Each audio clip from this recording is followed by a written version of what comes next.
línea. Ramiro, te saluda Mario Portugal, estoy con Willy Coban, con Nacho Ortelli, todos aquí en esta mañana en Rivadavia. ¿Cómo va? Buen viernes. Hola, ¿cómo estamos? Buen viernes a todos. Bien, bueno, estuvimos charlando mucho con Charlie hoy, con Willy, de la situación económica para, bueno, mencionar todo lo que está sucediendo en estas horas, sobre todo ayer lo que sucedió con el Banco Central, también con algunos datos de la Unión Industrial, que parece que termina la industria en recuperación, pero con sectores realmente con una situación algo complicada. ¿Cómo analizás hoy la situación económica?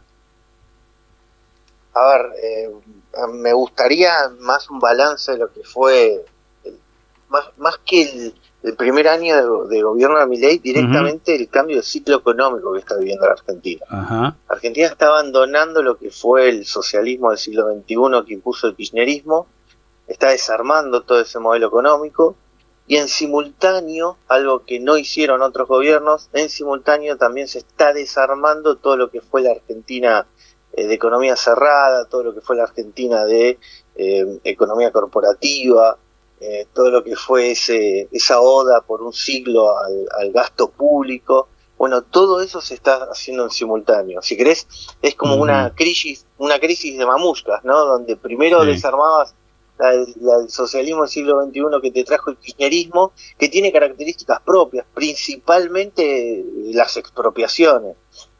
El 2002 arrancó con expropiaciones masivas de depósitos, continuó con expropiaciones masivas de los ahorros de las AFJP, continuó con las expropiaciones de empresas como pueden ser YPF, Aerolíneas Argentinas. Es decir, todo, aunque esté avalado con el Congreso, no le quita el que el Estado va y manotea todos los recursos, o sea, vulnera la propiedad privada. De hecho, lo que los argentinos llaman estatización por ejemplo, de YPF, en el exterior le dicen expropiación y por eso debemos 16.000 millones de dólares.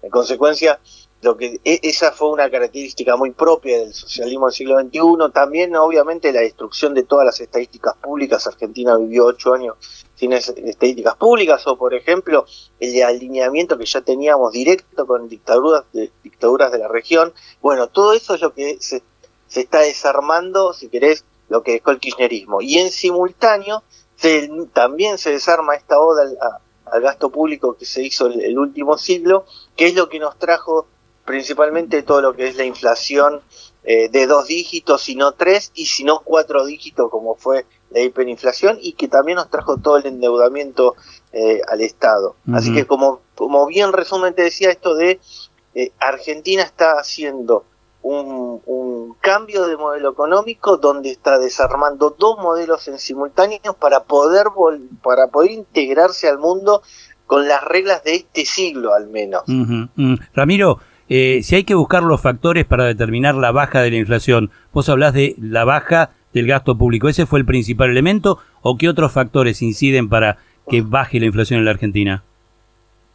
No, directamente es el único elemento, es decir, el equilibrio en las cuentas públicas es lo que permitió apagar la maquinita, y al apagar la maquinita es lo que permitió que empiece a descender notablemente el proceso inflacionario. Si Argentina tenía en este último siglo, y salvo los 90, siempre tuvo entre 2 a 3 dígitos de inflación.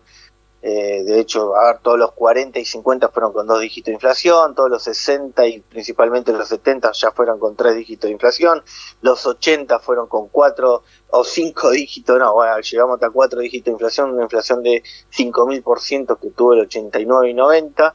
Después, en principio de los 90, después de los 90, que se mata por primera vez la inflación en Argentina por apagar la maquinita, dejar de financiar al Estado, y después que el kirchnerismo trae nuevamente el viejo modelo argentino, que era esto de un incremento violento del gasto público. De hecho lo llevó a niveles récord, o sea, fue todo a niveles exagerados, lo llevó a niveles récord, y eso trajo nuevamente la inflación de 3 dígitos, primero de 2 dígitos y después de 3 dígitos en la macroeconomía argentina.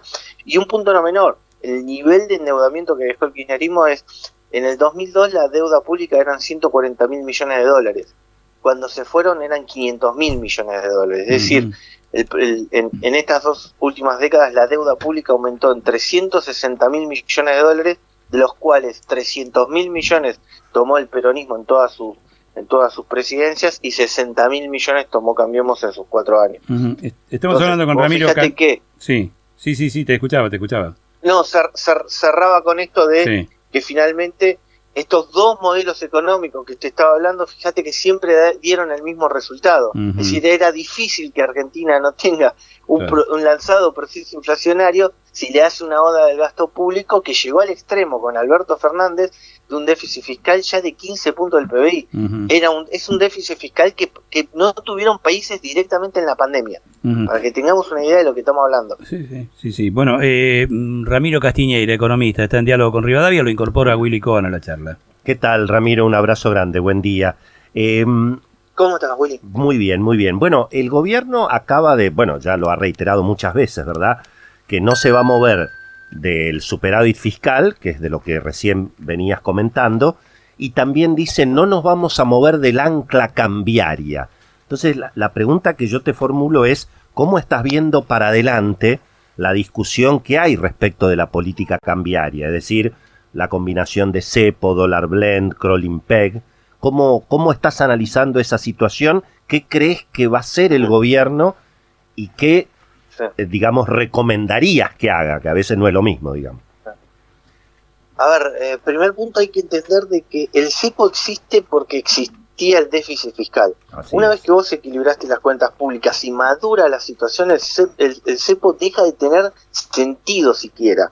Y de hecho lo estamos viendo de cómo el equilibrio en las cuentas públicas permitió llevar la brecha prácticamente a cero, ¿no? Partimos de un año atrás, teníamos brecha del 200%, un año después de equilibrio en las cuentas públicas ya tenemos la brecha en cero. Es decir, evidentemente está, como marcábamos en este análisis, es decir, de que el equilibrio en las cuentas públicas, dado que permite pagar la maquinita, no se inyecta todo el tiempo pesos en el mercado y en consecuencia te permite en algún momento empezar a desarmar el cepo. ¿Cuándo te va a permitir?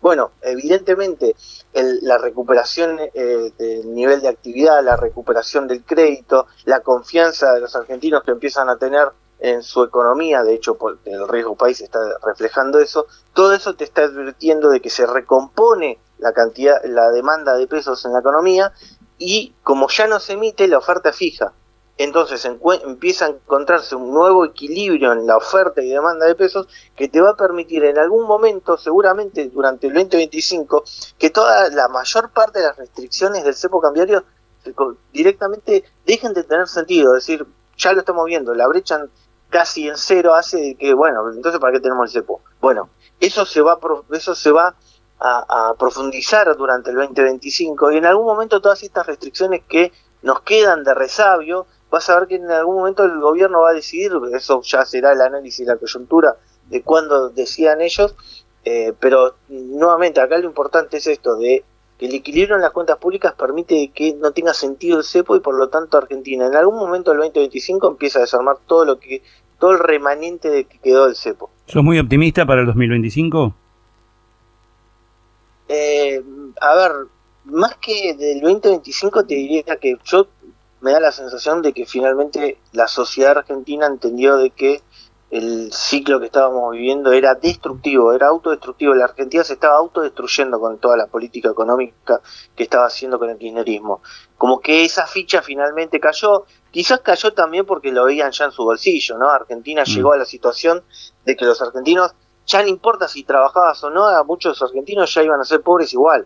O sea, muy a la cubana o a la venezolana, en el sentido de que, y finalmente lo que genera el socialismo, tanto de coquetear con el socialismo, te genera eso, que no importa si trabajes o no, los trabajadores van a ser pobres. O sea, en Cuba el 99% de la población es pobre y quizás hay gente que trabaja 12 horas por día. O sea, no importa si trabajas o no en el socialismo. Bueno, Argentina al empezar, como que le cayó finalmente la ficha de que ya era muy generalizado la falta de crecimiento económico, 15 años hablamos, muy generalizado el proceso de destrucción de la moneda, 300% de inflación solo el plan platita, todos los jóvenes diciendo, mirá, la única salida que tiene Argentina es Ezeiza. Bueno, entonces como que empezó a caer la ficha de que se estaban autodestruyendo todo, pidieron un cambio de modelo económico y por eso dejaron actuar a Milei en un rápido cambio de timón como para que para que termine esta autodestrucción. Dado eso, y dado que el 2024 se permitió un equilibrio, este famoso emisión cero, o déficit cero, emisión cero y brecha cero, es lo que te permite ser optimista, sumarle al cambio de clima o al cambio de ciclo económico que pareciera se está viviendo en Argentina, más civilizado, ¿no? De repente de estar coqueteando con todas las dictaduras de la región, ahora nos alineamos con Occidente, con la democracia, con la libertad. Bueno, eso sí ya te permite ser un poquito más optimista, y de hecho, bueno, ya concretamente para el año que viene las proyecciones generalizadas ya del sector privado son un rebote económico notorio, en torno al 5%, y una inflación que en lo personal para mí va a estar por debajo del 20% para el año que viene. Bien, bueno, Ramiro Castiñeira, economista, director de Econométrica, la seguimos seguramente en cualquier momento. Ramiro, gracias por este contacto, buen año para vos. Bueno, igualmente, saludos. Chao, chao.